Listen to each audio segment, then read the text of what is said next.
Senegale blízko mora ležala malá dedinka. Žilo v nej niekoľko rodín, ktoré sa navzájom dobre poznali a pomáhali si. A deti?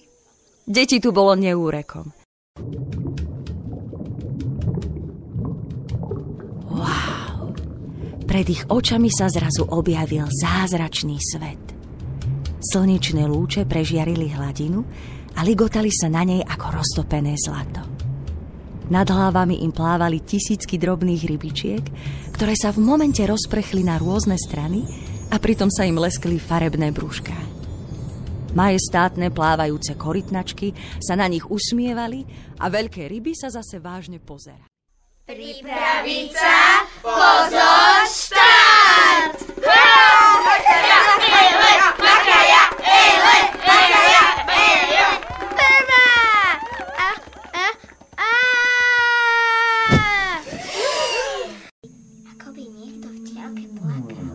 Nebude to nejaký výhretor? To je ona. Utekaj mi, zachráň, tak to môžeš!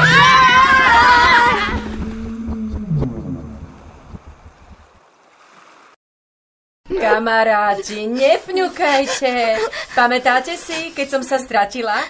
A takto sa vlastne aspoň dostanem opäť domov.